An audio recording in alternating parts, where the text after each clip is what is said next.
अबू जहल की जिल्लत। परिचय। अबू जहल, जिनका असली नाम अम्र इब्न हिशाम था, इस्लाम के प्रारंभिक इतिहास में एक महत्वपूर्ण और नकारात्मक व्यक्तित्व के रूप में जाना जाता है। मक्का के कुरैश कबीले के एक प्रभावशाली नेता अबू जहल ने पैगंबर मोहम्मद सल्लल्लाहु अलैहि वसल्लम और इस्लाम के संदेश का घोर विरोध किया।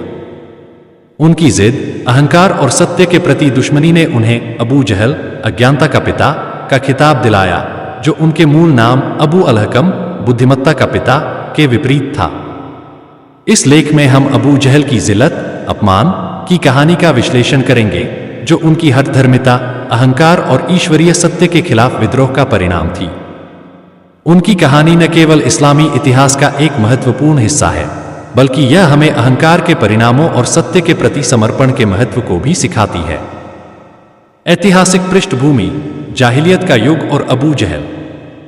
जाहिलियत, अज्ञानता का युग के दौर में मक्का अरब प्रायद्वीप का एक प्रमुख धार्मिक, व्यापारिक और सामाजिक केंद्र था।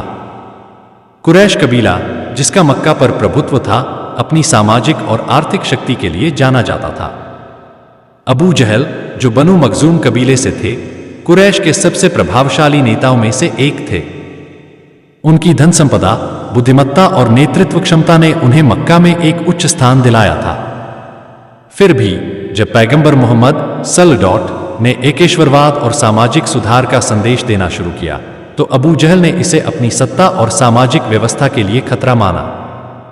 अबू जहल का विरोध केवल व्यक्तिगत नहीं था, बल्कि यह मक्का की परंपरागत व्यवस्था और मूर्ति पूजा की रक्षा के लिए था।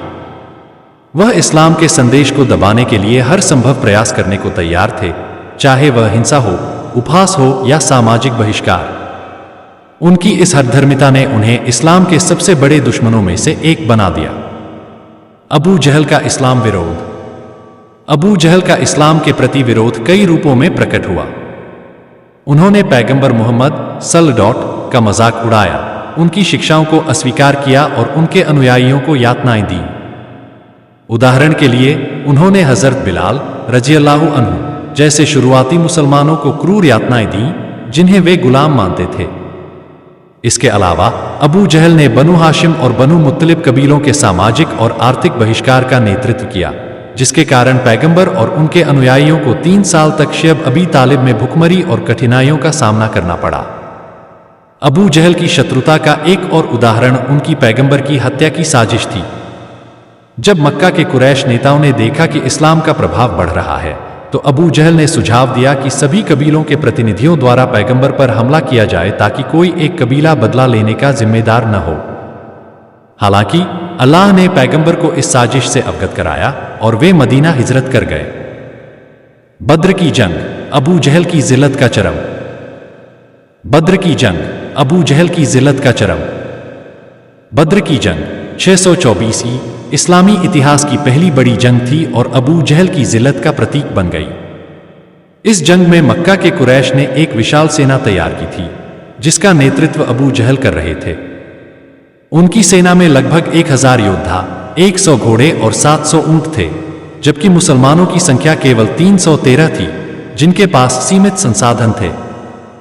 अबू जहल को अपनी शक्ति पर घमंड था और उन्होंने मुसलमानों को कुचलने की कसम खाई थी। जंग के दौरान अबू जहल ने अपनी सेना को प्रेरित करने के लिए अहंकारी भाषण दिए, लेकिन अल्लाह का फैसला कुछ और था। कुरान में अल्लाह ने इस जंग का जिक्र करते हुए कहा, और अल्लाह ने विश्वासियों की सहायता की, क्योंकि वह सर्वशक्तिमान और प्रबल है।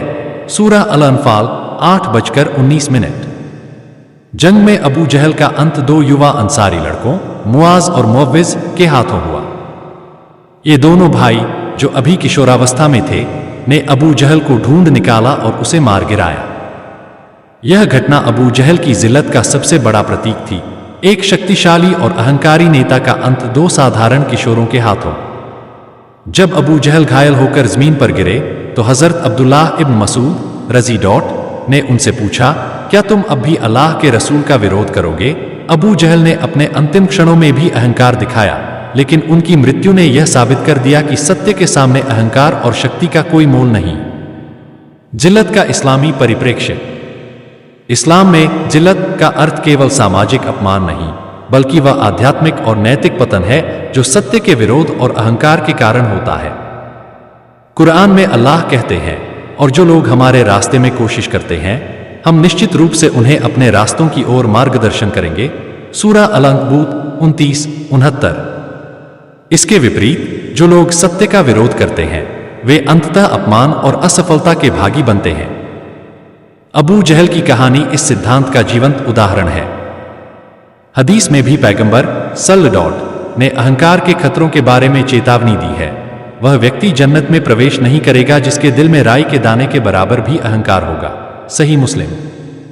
अबू जहल का जीवन और उनकी मृत्यु इस बात का सबूत है कि अहंकार और सत्य के प्रति विद्रोह अंततः विनाश की ओर ले जाता है। अबू जहल की विरासत और आज के लिए सबक। अबू जहल की कहानी केवल एक ऐतिहासिक घटना नहीं है, बल्कि यह एक नैतिक और आध्यात्मिक सबक भी है। उनका जीवन हमें सिखाता है कि सत्य को स्वीकार करने में देरी और अहंकार मानव को विनाश की ओर ले जाता है। आज के युग में जब लोग अपनी शक्ति, धन या सामाजिक स्थिति पर घमंड करते हैं, अबू जहल की कहानी हमें याद दिलाती है कि सच्ची सफलता विनम्रता और सत्य के प्रति समर्पण में निहित है। आधुनिक संदर्भ में अबू जहल का चरित्र उन लोगों का प्रतीक है जो सत्य को नकारते हैं, चाहे वह धार्मिक, सामाजिक या नैतिक सत्य हो।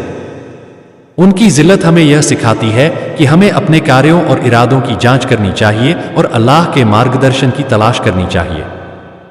निष्कर्ष। अबू जहल की जिल्लत की कहानी इस्लामी इतिहास का एक महत्वपूर्ण हिस्सा है जो हमें अहंकार, सत्य के प्रति विद्रोह और ईश्वरीय न्याय के बारे में सिखाती है। उनकी मृत्यु बद्र की जंग में न केवल एक सैन्य हार थी, बल्कि यह एक आध्यात्मिक हार थी जो सत्य के सामने अहंकार की असफलता को दर्शाती है। उनकी कहानी हमें यह सिखाती है कि सच्ची इज्जत, सम्मान अल्लाह की आज्ञाकारिता और सत्य के प्रति समर्पण में है, जबकि जिल्लत अहंकार और सत्य के विरोध का परिणाम है।